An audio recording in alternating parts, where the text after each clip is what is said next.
Crabbe's Journal 9. It was kind of embarrassing to admit this now, but you've probably already noticed that when I set out on my escape, I had no idea where I was going, and I had no map or compass, which was logical in a way because I didn't know how to use either, anyways. But at the time, I didn't know there was anything wrong or crazy in what I was doing. If I had a simple thought about it, I'd have figured it was all pretty simple.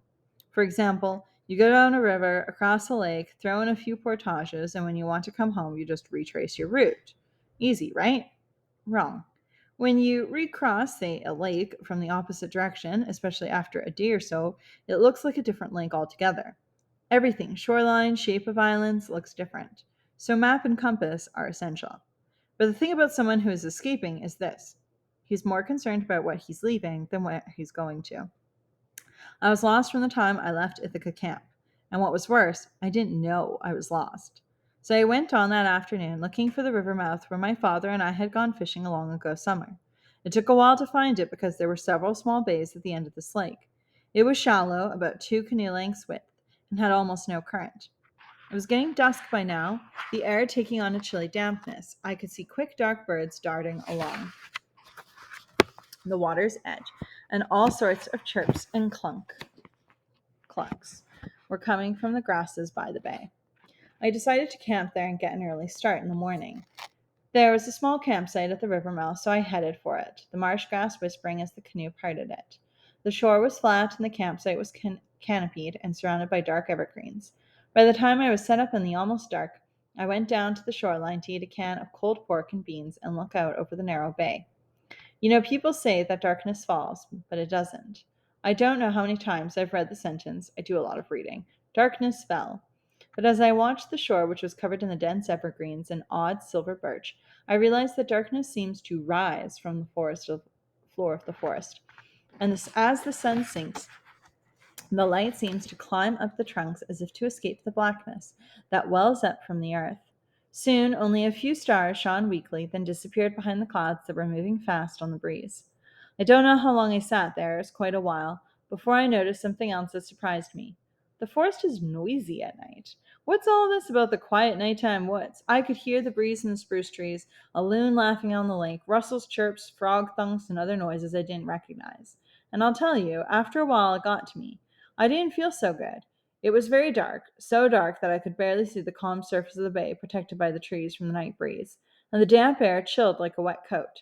I began to imagine all kinds of threatening sources for the noises I couldn't identify, like insane killers who would invade my campsite and knife me with huge, long, curved blades, or another bear seeking to chew me up, or the same bear back to finish the same job.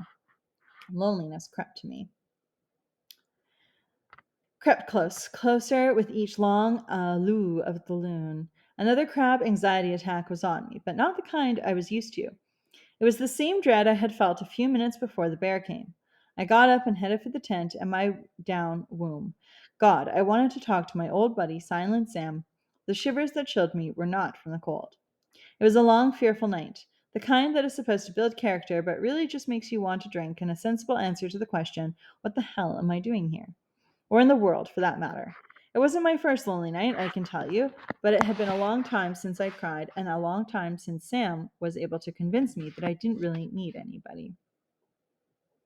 There isn't much to tell you about the next day. I got up as soon as I saw, gratefully, dawn's rosy fingers creeping over the horizon. The river travel was uneventful.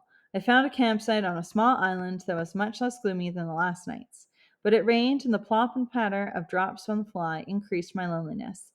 I was also getting really jumpy. I have to admit, Sam's absence had a lot to do with that. That night was the first time I seriously considered going home. I guess I got some sleep, but not much. It's funny how the weather affects you when you're living outdoors, though. A sunny day greeted me.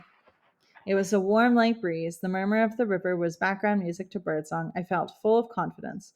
What the hell? So I had a few bad nights. I had lots of those at home.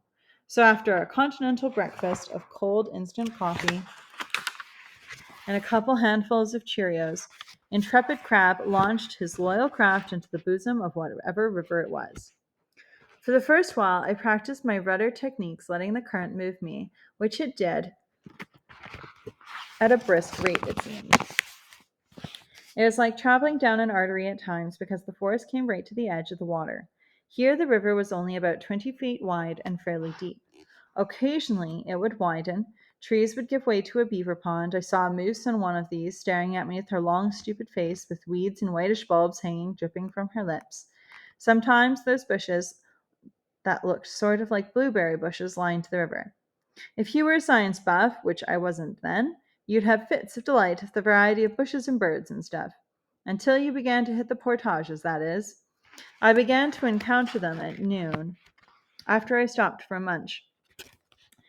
They were there to skirt the numerous little falls and rapids that started to show up. Although almost all the carryovers were short, none over 100 yards, they were as difficult as hell, all mucky, strewn with boulders, sometimes pushing up straight an embankment and back down again a little further on. I had to make 3 trips per portage. So after a couple of hours, I had lost most of my patience and all my appreciation for the so-called beauties of nature. Some of the falls were really pretty, all laced with white foam, but at that time I hardly looked at them, just pressed on like a machine. It got so I groaned every time I heard the sound of fast moving water in the distance, a sound almost exactly like the wind in the treetops. I guess bone weariness explains most of what happened. I wasn't paying much attention to what I was doing, and I was so whacked out I probably couldn't have gotten out of the mess anyways. What happened was this. I'd pushed off from a portage that ended just below a chute of very fast, wicked looking water that snarled through a rock cut, tossing foam into the air.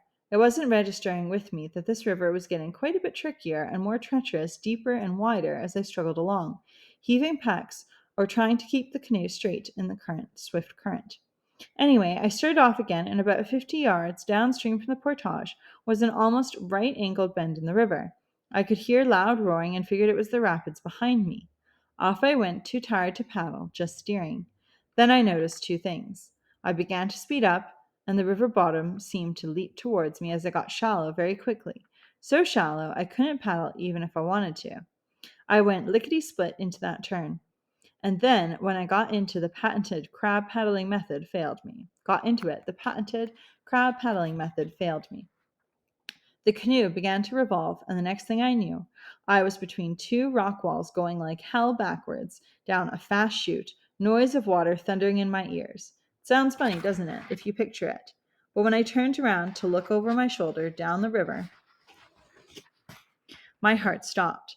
The rock canyon I was trapped in narrowed quickly like a long funnel, to end where 2 giant boulders squeezed the foaming river to no more than a canoe length in width.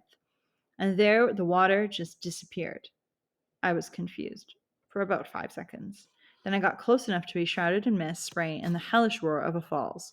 Over I went. And I was suspended for a split second in midair. You know what I thought? I thought, Christ, Crab, I'll bet you look ridiculous. Can you believe it? For that millisecond before a very likely death, I felt embarrassed.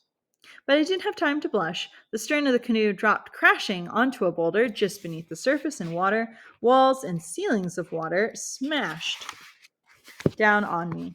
The packs rolled onto me, propelled by the rushing water, pounding the breath out of me.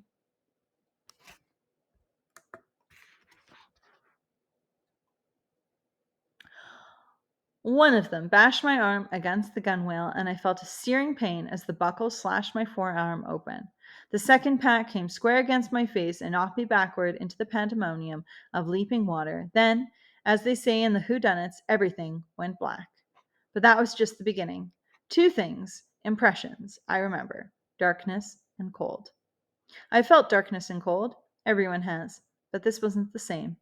The dark was a dead, chilling liquid, and it was like I was slowly sinking into it, and it flowed into my ears and nose and mouth and filled me, dissolved me into blackness. Cold is always white or blue, and it pinches you. But this cold was like the blackness. It invaded me, crept to the center, congealing like black slush. It took me over, turning my bones to dark ice. And all the while, the sinking forever, down and down and down. There was no fear, strangely enough, just the feeling that I had gone away. Then the sinking stopped. The cold and darkness began to recede. Then, this is a little embarrassing, I had an erotic dream. A graceful woman walked naked from the sea and lay down with me, holding me firmly in her arms. She melted the cold away, now embracing me from the front, now from the back, and I could feel her life warmth on my naked skin. Soon she went away, taking the darkness with her, and I lay in a warm cocoon. I opened my eyes eventually, and there above me was the most beautiful face I had ever seen.